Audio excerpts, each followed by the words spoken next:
no. The man brag. Na total for the man of the match and man. No share said do. Yeah, next match no. Ghana famine and they say botrim there. Oh kana. Ani be sem ne ka no. Enya won ye be di team there. So person di team that na fie na fa otito papa so. About you na Jordan why are there. We yeah fa ho no. But chain not I'm a home point no. Obi say but kakra bi a cream no da kakra bi a cream no da ho no. Me de ma ampem. E so yire no. E so yire ne ho. Who say ye de da form dodo. Ye pesa de ne peda wa ne ama yensa so. Coach ni sumboa referee ni sumboa ye.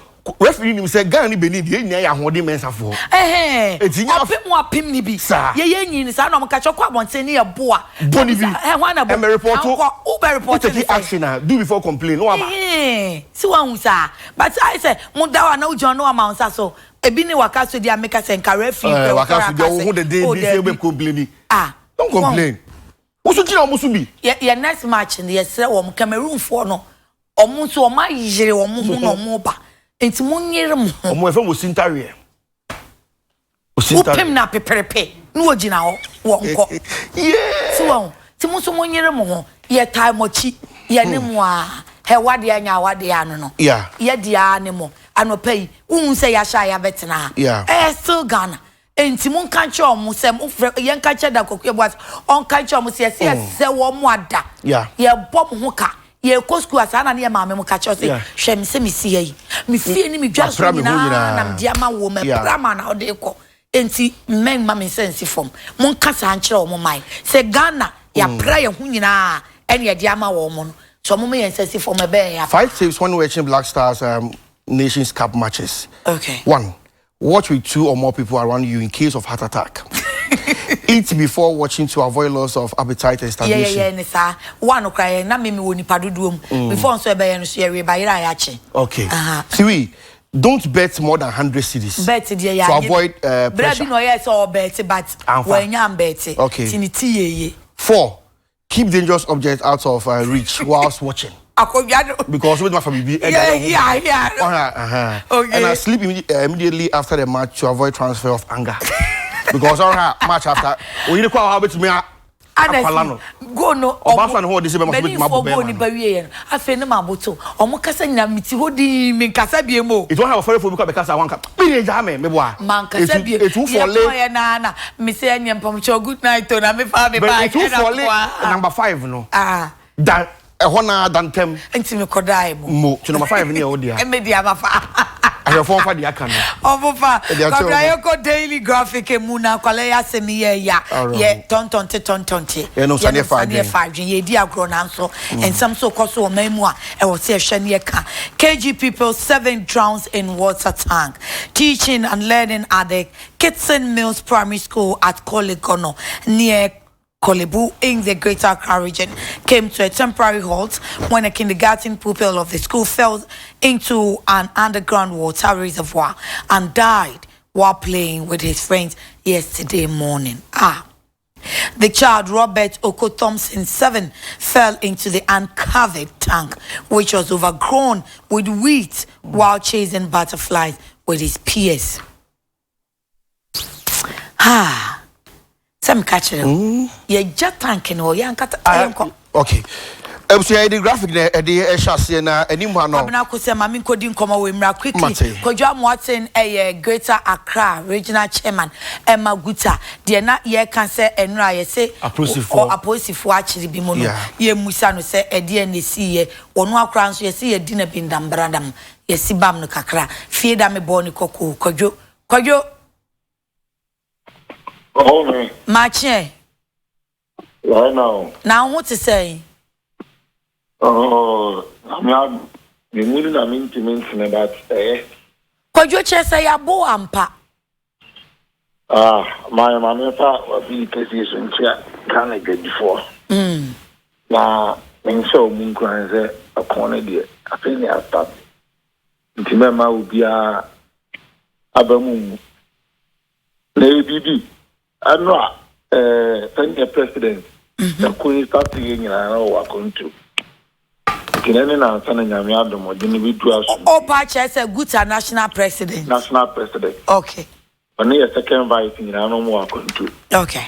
nti no mbedu ye na kese I was say National Council meeting emergency one na yehwe a way forward iti ene no the whole Ghana council for card omo the VIP back na buy omo nya buy tamale fo nya sunyan takwa de Cape Coast baby a techima for na bia buy okay ye meeting na Council of State for that one afre omo pese omo ni gitin komo you know, on the Council of Ghana, on my Ghana Council of State. On my Ghana Council of State. Okay. On my penny for a told you again, you switch it over. Okay. You better see duty swing now, my in no. I know 2 silver and call for. And now on Council, or more bomb, more than Jaja. Yes, also, you have to almost a train, I ain't mean Cafe and penny for it, and get your woman, I trauma no. Okay. Yempanyim for ye say kwa na ye say Jida Ghana Electrical Association almost also ya chi women organizer aja was Central Police Station let's go na dey about saying you know yempanyim for ye cheyemu na ebinum ko hu Council of State na me any abuso kan chairman kabut or say good organizer yes you lead a dom call Central Police Station say koshe say ntia ya che yinya ba no so ba guta so a ye welfare no ono so on the deputy welfare officer oh nya ba ye du ono ma na ye nkwala an bi ko ka togbu ni ka chom se da bi ya ba police station e boko yinya ba na ya che no na ye bebusa chese after ya sese ho say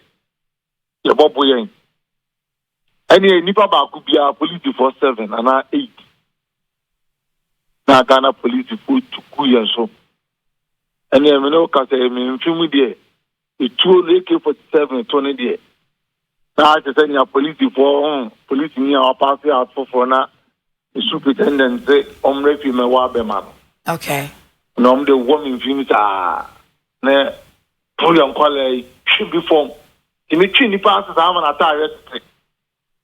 Then ye kabut abuso kan tell ma so ge ni no nye na ofo. Ni e hwe no. Omo ti emi na ye lidi omo nti no. Then na ye inside so omo ni e ja. Omo pu ye widi. Pu mo am so no. Omo asan fa ya nhyimu a na e bi si anya asampa na ja. Omo kan ye gu. Okay. Teja yes go go inside no ni I say pour ni sala. And twa ye nyum sa na nkana start say kwa bonten na ne ye nkrofo yi na ne anope ma me mokola for ni Jida for abato na police for who numbers na ba no mu za dia de ne dura fe na buso kan for so atia eja omo so be ba na omo ye se no omo be yi yen na me mo empanyimfo mi no abaso oru akwatipori eno a obedu ho no mo no ensama one ye kan no na ya asama dafo na police commander no na man ba ko also superintendent bonsu the castle of say na one yellow on the police for almost full nyabotre unya entimi me 11 nyabotre o da bi nka so be 11 do ma mtie mi no kojo to bo ma musa mikosa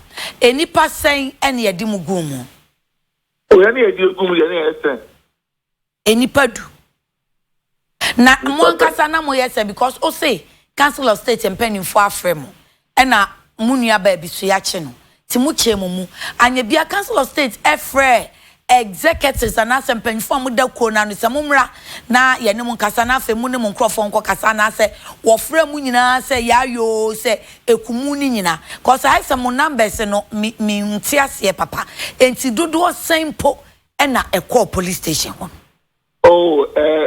on the Council of State for friend in bebree ntimi nko okay so mo fra ya dos one bia 5 and 6 and ko ani ya dos normally be at 3. Near could be a penny for no.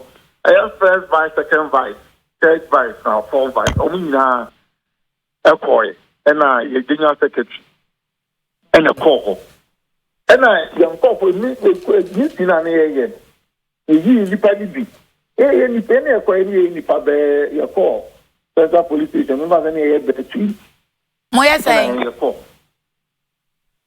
kwajo mpacho mo number na ma na mo ye be say ne be 20 nipa be 20 central police station. Okay. Munyina mu ye executives and I say no one say munyina mu ye gutafo.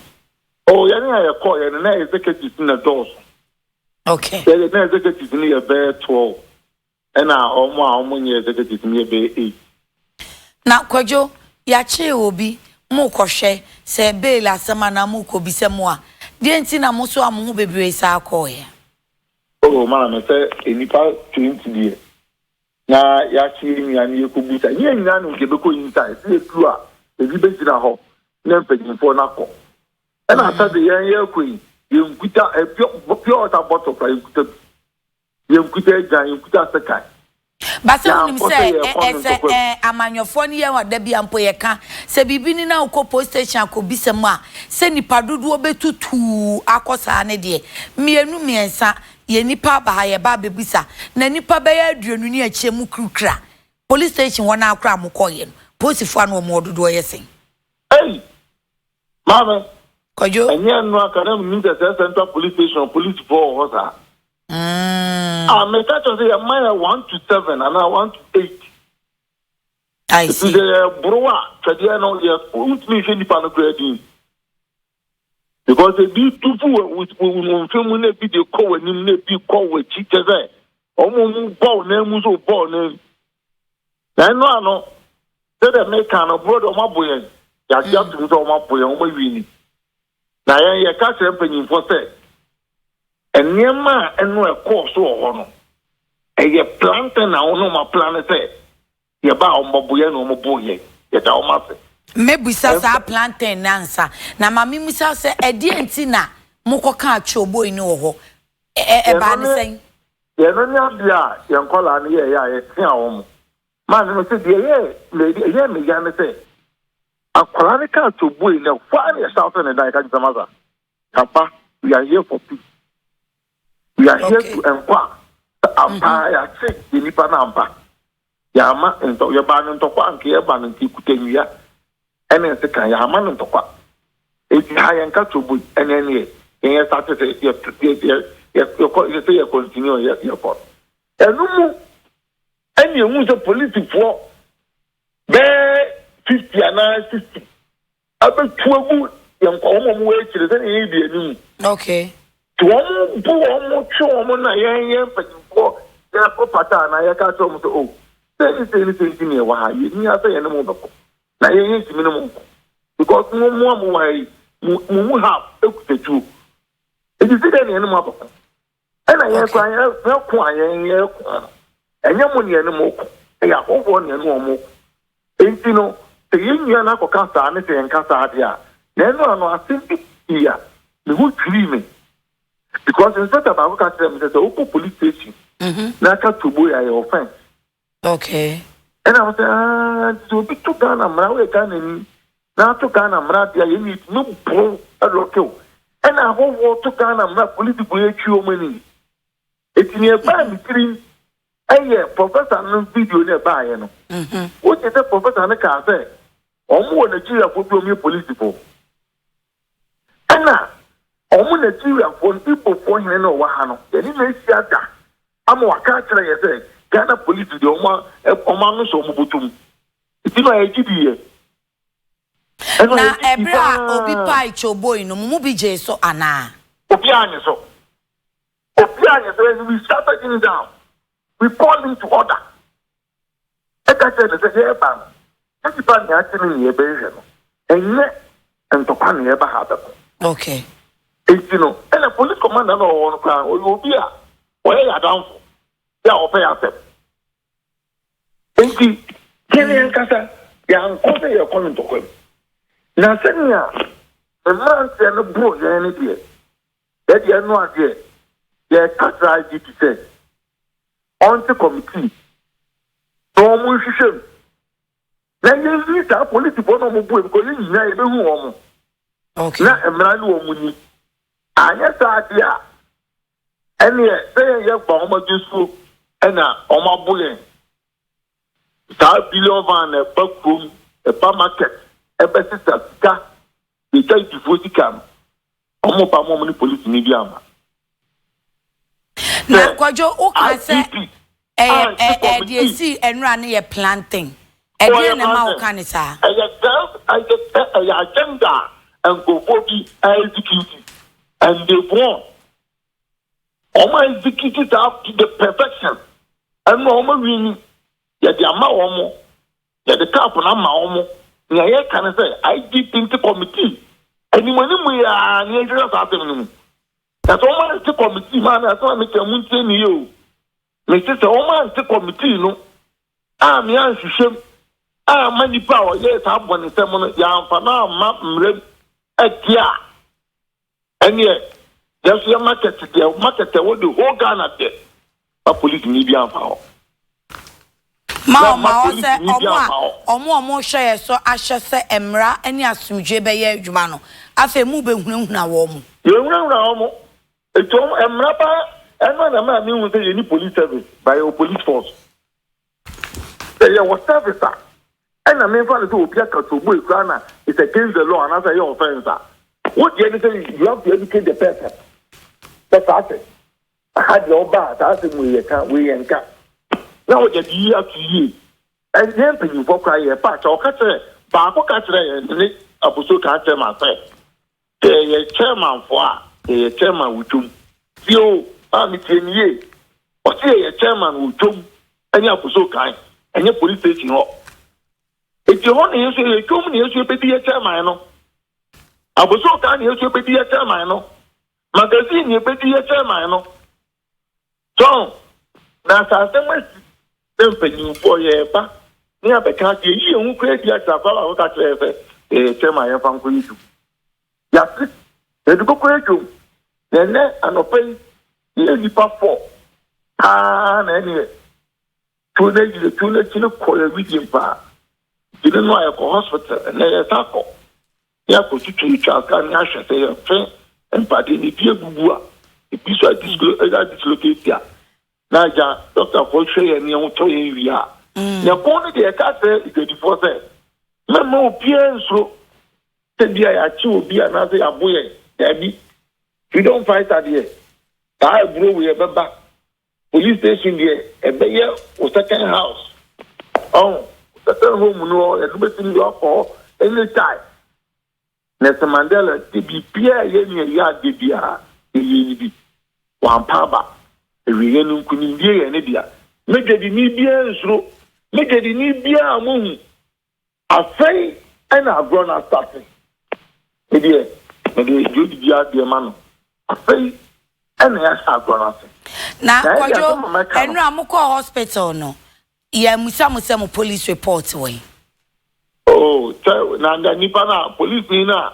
ya ne be ya yi no na edufu yen nti ya sa ko report of mine we nya se bia ya ni obi na akonya asemo no nipa na oba me report na edufu yen and now hospital ya say nya yo no mo no yo wo bi mu a yo so ya show mu sto mo ma be doctors okay we nya no mo so ya doctors o ma wo hospital ya kona se yewu a ne di to bom mfim na me be ma chat say Bedford and the center boat abu afeni e bobu sa police report ansani ahwe me boy ba ko na kojo na kwakuya di to bom na normal ne sin emu apaya ma moja pram afeni e be ansana ye be police report ansani ahwe o ma mu sa pra ye tu ya na so mo hwe because o mu hu sa dia eni emeko ma me see nipa ba ko ye twen na sama na taare etete ya twen nipa sama na taare etete ma ne wona ma tete ka na taare na o du na be pe yi bi tension value bi afa so ma no ama the painkiller bi afa na go the police report na enu aposi mpanifo no mo ba mo ni o mo kama ni sisei hono mo na make se mebo opanyin ko tifu ya ba so oba ye no ohun said the mrantie na police commander no also no we inside Iti we hu kra se e dwadifo e na na ne mrante ne yen sa no. Opa ya chew. Na chew pa ne ka je ne se enso ha. E ni bi e de man nti no opa ya chew a ya ti afi. Okay. Na mum o make sure say ne man ne nkwala na omo ye sa de ne de. They should call them to order. All right. Yan hwehwa asem ni mu. So omo wie na mra no so omo fo omo huni a fine. Na mum so omo wie na se mra no se no omo de ye no. E wo so omo so ye twe omo so a yan twe omo so. Na ye hu se BBC na se obi ye bone a na se obi ye mistake a. Enye se o ye mistake a na wo police ni o start to o start to ma obi kwa ka se ye mpanyimfo na ka akire no. So omo en free police station na obi shoot o. Ada bo ya no be. E kidnap e ti achi omu yo mpa ye ko hu omu ye dufu omu sa. Kojo nti mo ba fie no mo abete omu so a wo mo ko share Council of State na mania na. Oyo ma na no a yen ye free police station ho na inna ye to asosa call the national office. Senior ye do ho no man chena Dr. Joseph Omen in delegation almost kushia Council of State no mobile na mea Council of State before can say yama akomamra for na bibia no on ye penyin for no kasa na ya emre because you see omo ka asama talk akomaso te on asama omo ka dey say yama bibia mra for me emfa mra na nya adwuma maame adam no betra wa make say nyamra aso na mte emfa nya adwuma. Empanyimfo ni ni ya so mo yema ya ni o. Emra na pe o mo te mra na ye tuma kasa de we nyina akema. Nti do ma ka no. Yesu so ye be ma akoma ba fom. Na emra na ye tuma. Na te mra na ye tuma dia na obi ni asam ka. Na te mra na ye tuma dia. Ene Yesu so ye ntena ho ema obi ntu ya no aduane mu da.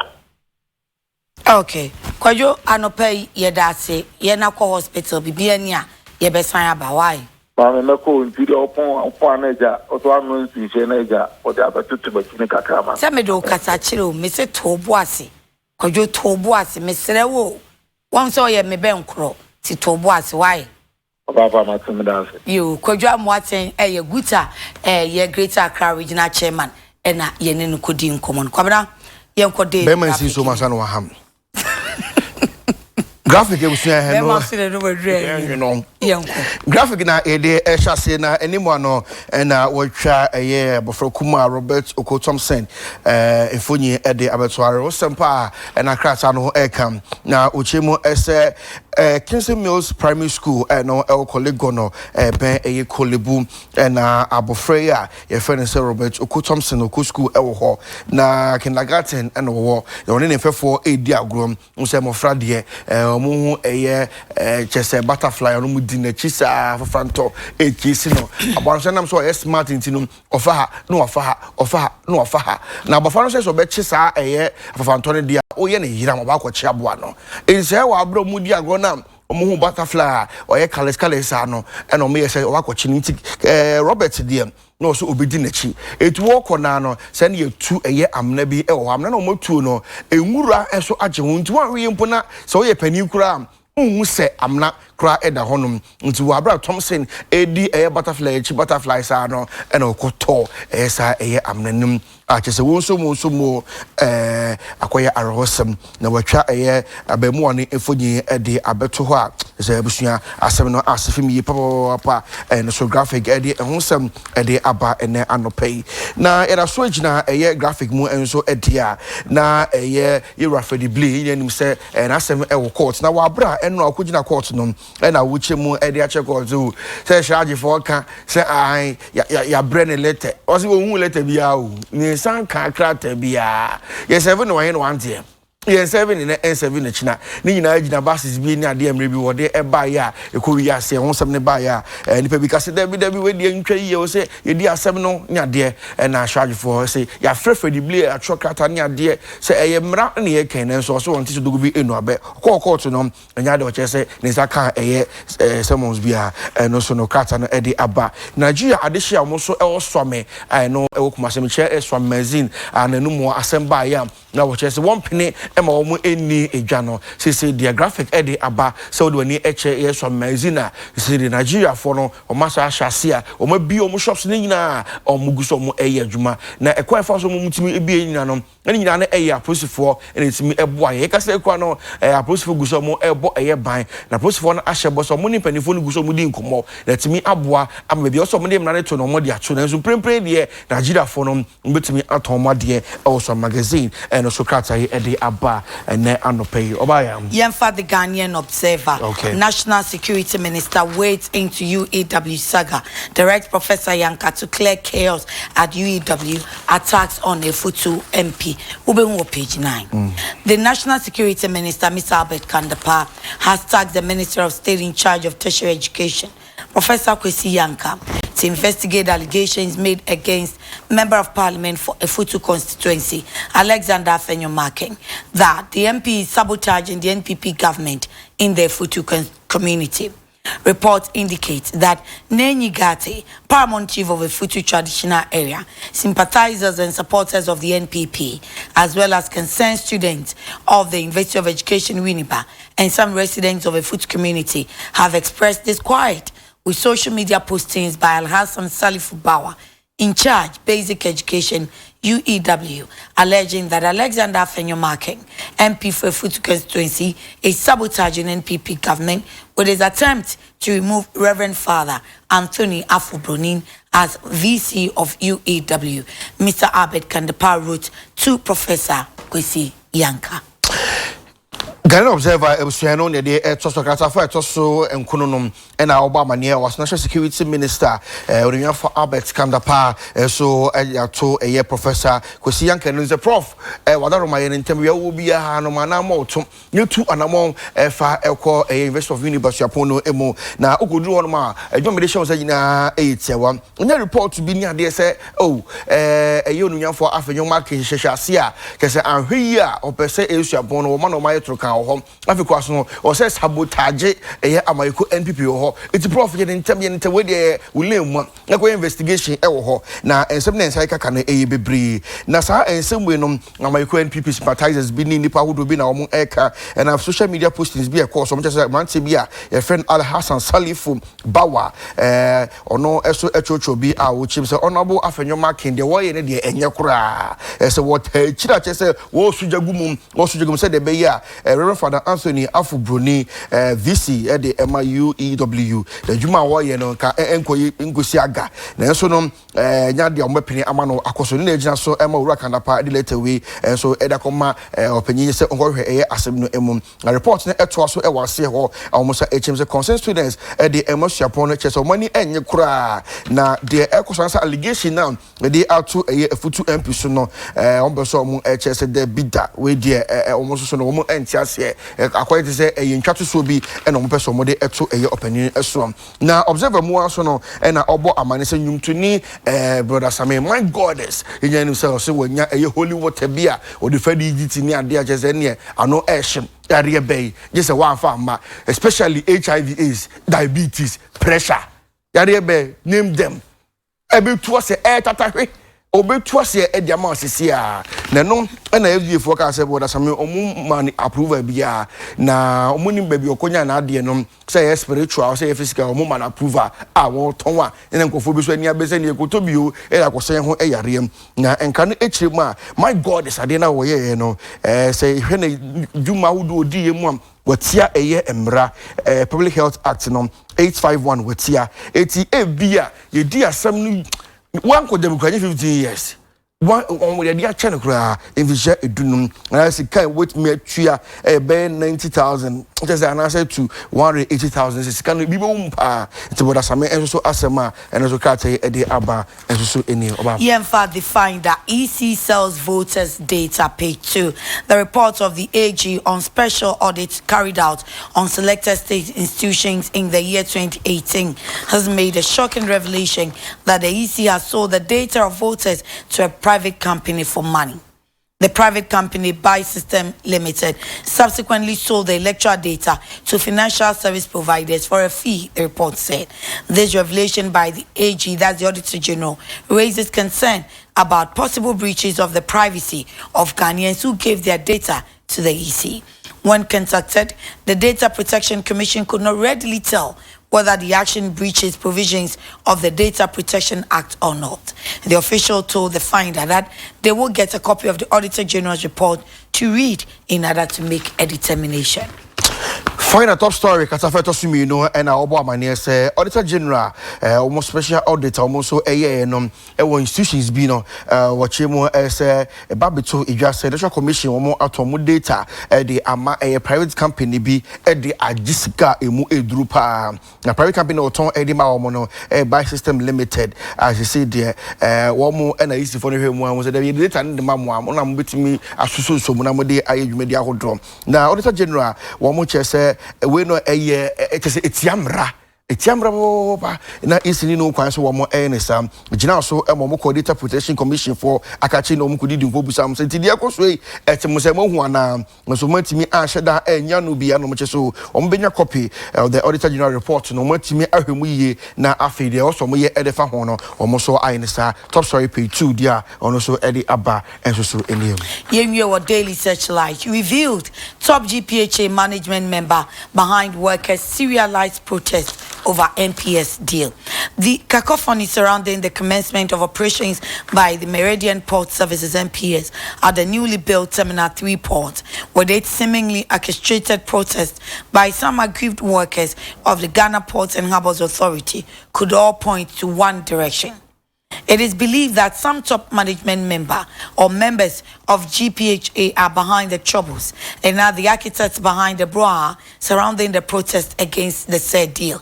According to sources at GPHA, some top management members have been heard briefing some selected journalists on some aspects of the agreement, which they believe is in bad taste and will not be in the interest of the state, and then ushering them into a contract to serialize the content of the agreement to incur the wrath of the workers against government.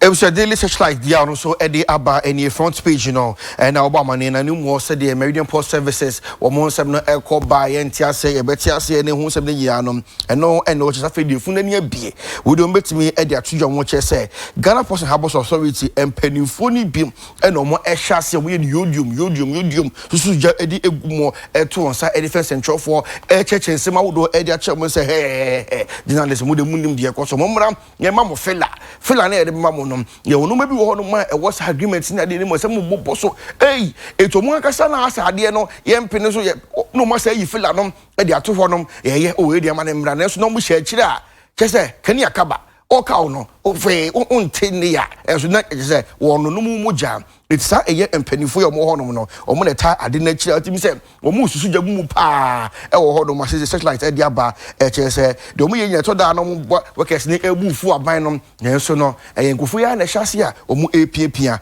sa e MPS ensem no e no Searchlight e de ho sem mentor airtime na ye we dey quick one ye be ye sports for the hyase business briefing dia ono so e de aba eniem oba ya so ko po nkataman so a assembly 2018 ye born about so ye best internally generated fund everyone say IGF no timi jane na so gi sika e de bo ampuntu no e ye pon kataman so mo ntwen aban kakra ka mo timi gije no ya no mo de si school dan aresabia di pon kataman so de IGF no wo mo na timi gije ya mo de ye adwuma entwen aban bia Mama can bisa omo we are talking sports and I say Romeo Boss sports is up next and then him ne wo hey see group F no Cameroon da first Benin toss 2 Ghana toss 3 Guinea Bissau sports pandits akwaba and run it all saying I saw Chimson IBC basa coach special second match in your next match da bay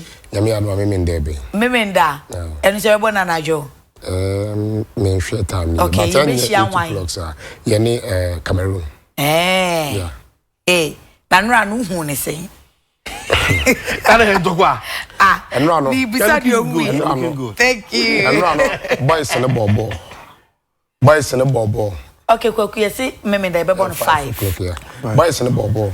But and from so be free coach and be free players. Okay. So red card na John Boy Kodi needless. Yeah. And no be o football this year ya am kwa tournament ya. Who's the first so be share na change ya. E bi o tumi kodina corner on wa ba ne bench wo ba say no mo say the nearest exit point. Line no so be bia o for hope. Okay. Because some person will be delay time na we see am obi. And move footballers are doing ade nyina ba ye kire mo. Enti se wo lead ni de wonim se wo delay time referee don fa woncho. Se Benin ni no yes at the time I gonna lead 2-1 ka referee no obe kasa kire no ba nko man card. Ba so of course wo sha wo ma opponent ne kwan mo no so emeteneka. Okay. Also obi anya equal playing field. Enti main delay time. Two for some no ma jama goalkeeper no mo. Wa ko jira prepare so ba bebo.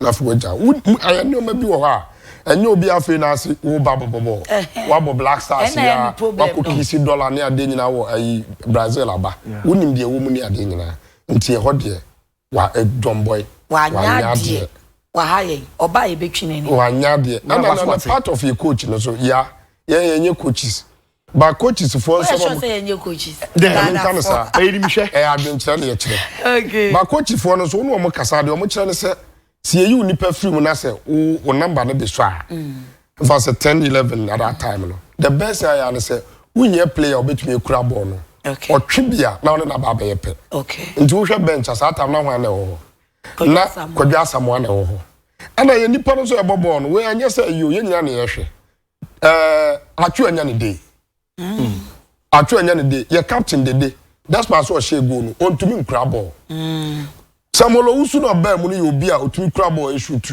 enti that time na kwasi apia ko yi Samuel Owusu no every mu no kwasi apia no no buy your ma shot bi o no I see e boy bi da pa so na obokotoko obo wa manalo small boy bi ya sa ata na minim de ha e coach no cause I was say restop ya was say utumi nya obi a obe kura ball a woni ne be yepe okay woni coaches bi di nkoma o de senke obrak me free coaches ano o ano pa so febi ni ese prince febi kwa ka shenka ne yes sports pa na what to me ene na yepe okay wo ko ye change we ya na the pressure mom e ba ho so enti afi ya kwa ode ne baaye no afi ya kwa time no crowd and the least talk about this is the best because I know dear enu kwa mi am so oh na afi ya kwa ne afi ya kwa time ne sa be no de ne bem afi ya kwa mu o jibo no wi on fanya hwe what I catch the Ghanaians say or ye team when ya kukudura utumi coach you eh bra onya ojibo ni wi onya hwe ya man fire ya de wa ya de no wa ya de man fire hwe Kasim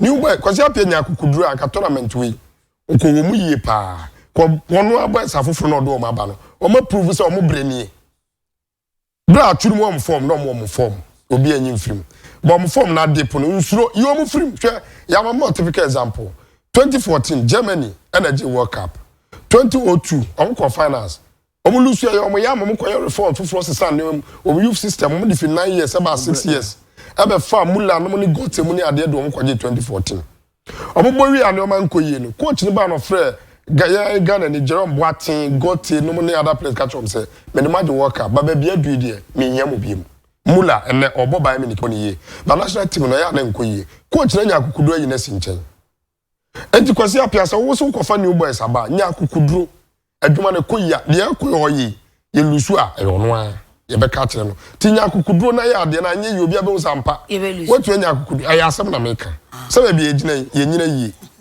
asa onam tru mo papa ni a watutu kakra na so boy bi mfa ni ntwa nso twere ode ne kwase na na ya watu papa so mu se na pata ntokwa wa to so ni o de obi aye ni abere a o ka ba ya na be mo ni abere sa ni bre soja ofa fa we cry bi nyo de ani pri no so na me de ken no kra no I was a question appear. One now. Say yes, who confirm place about boys no di omo aba no.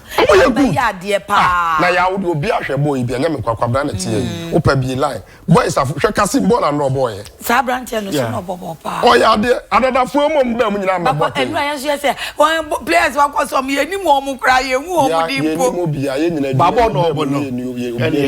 Okay. Ba mo de mbo ne be pagya.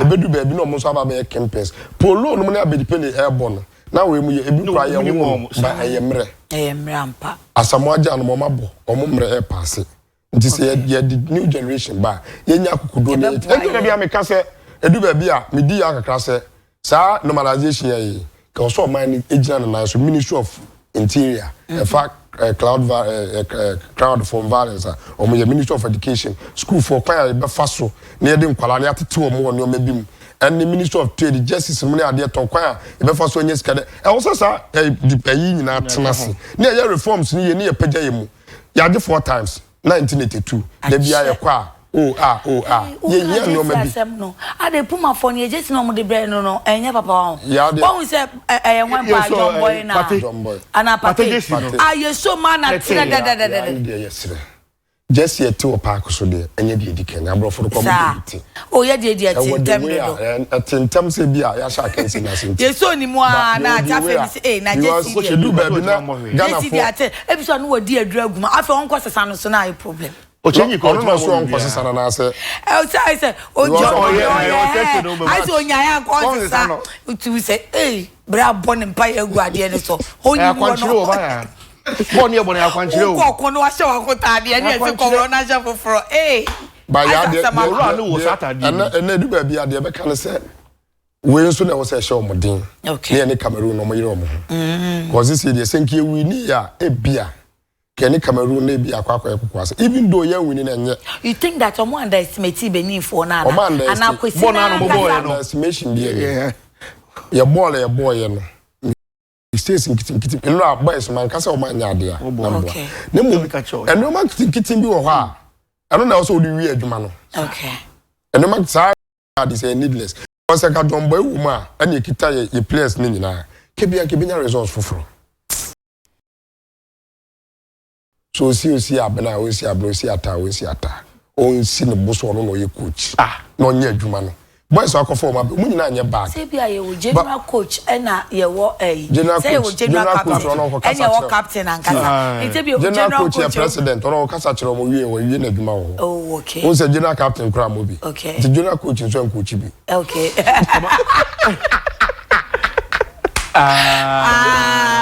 okay Samra eti we na captain and kasa ni coach and kasa okay general coach na na do kasa kire mo say me share mo boss me ba besra mo makobo mo match no me boss e dika na ba papa ya be chia mo fefe ba chia ma kire mo say na na kwa ka kire mo say team sa ba nyina duno na obi eno ni mbo bo kire mo eyi nkran hye kasa nti mo nko na mo nko general coach mo wie na nti kwesi shirt bo ni ada na man for kan shirt na sem sa sa na ti o ababo sa obo brace anye yi a obusu ni kura shi araba ka so ni mo ba ye so bi beto ahoma na aka say ya akrama ye mbusu no ani ma meka bi nje onya ni ni a wasem de ba ye be tia wa si shirt nti ebobi the coach for no mutumi shirt so kakra man from mo na ne so ana amu si eso na hwe na wo te comment o market o say wo so mo si eso na wo na yesu kwesi bi obusa na ni mbusa o so mama nada mu ye twi se kwesi ba bibo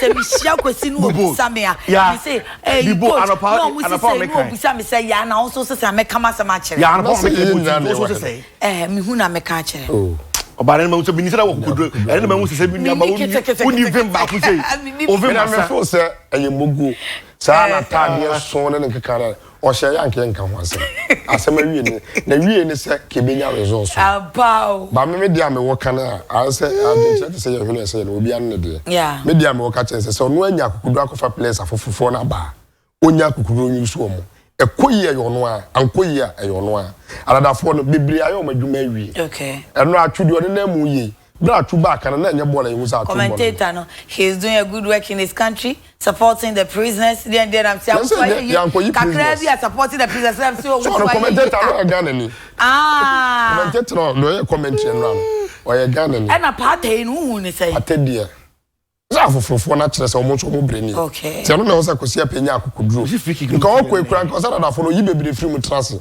mo de ni team fufu no ko da fo no bo mo no case pa ye nko oh ya no prayer ba ko ada fo yi place o pese ye frɛ no be fa fo afrɛ ye frɛ ni wi ano be cheche no wa kyerɛ o e nya bia me kama do it's that time na sports journalist mo be you know and na practice way na practice me kama dwen we nya de amba be pa o kyerɛ wa obo no wa bobo o be ma kasimo wa bobo obobo wa ya de eno no maka next time wa nya de ameka we nya ayi kwasa se say the any my in the belt those times na secondary school so be musa to belt fufura no atwata at 9 say ha any me guy rough okuma ko want na kwa we dia no kwa film dem be we e ma wodu ko bi e friend me mfita so be dey no ufita ya go any me guy rough go I was after pay mamu nyina che ba de chinsroma so ene anope agudi mu nsema ensaka ene de bremu e de asede ma this sweet chocolate din pebinom na onum bi anya nsuohiri bi na abobia bibi enkoyie bia bekoyie de ama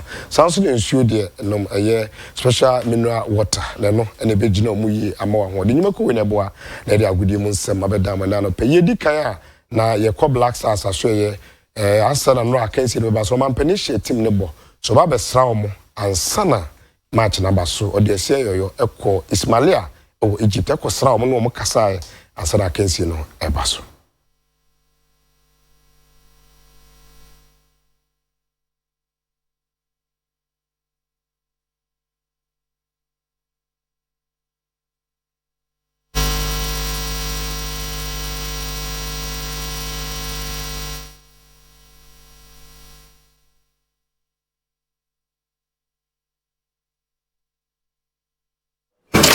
On behalf of all the players here, we are very grateful and honored to see our father of the nation here today.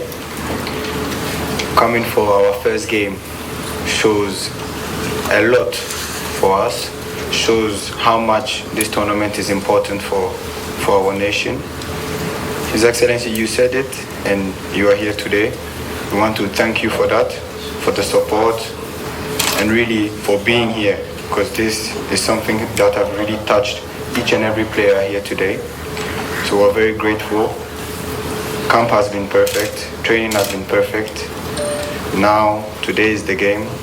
We are not going to talk much because we are very prepared for the game, and we're preparing for it in the next 2-3 hours.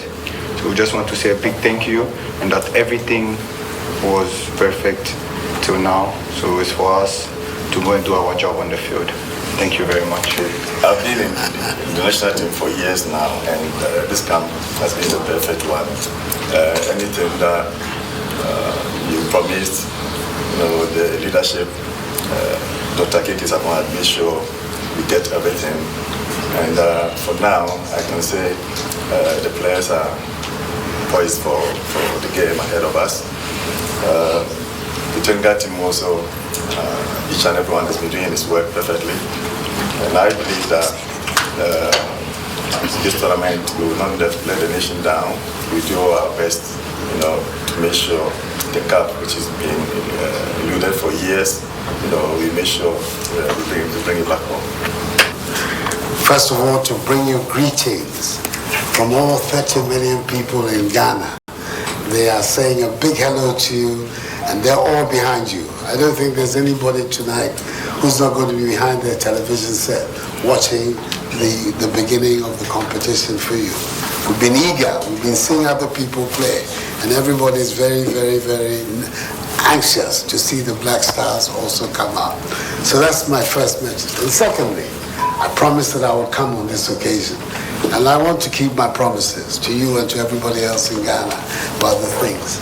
So basically, just to come and say, good luck to you tonight.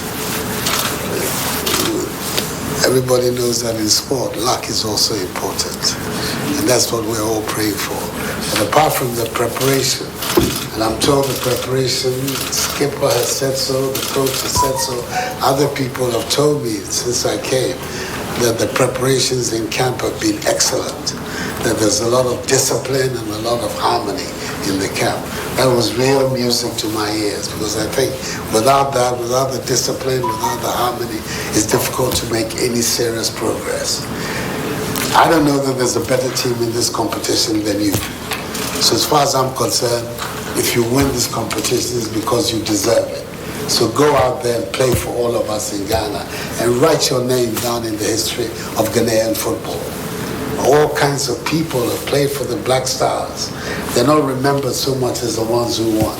So you are going to also add your names to the list of those who won. I want to take the opportunity to thank the technical team for all the support and the work that they have been doing. And I hope we'll continue to do right until this competition. The Egyptian president and I have promised that we will meet in the final.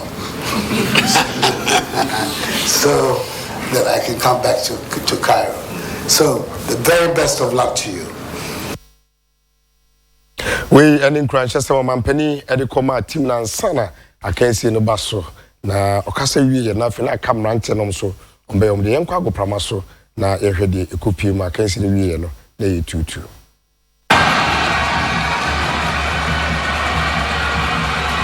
An appropriate name for Benin's national anthem, The Dawn of a New Day. Is it the dawn of a new day for this small West African nation as they look for their first win? As they are, of course, one of the minnows at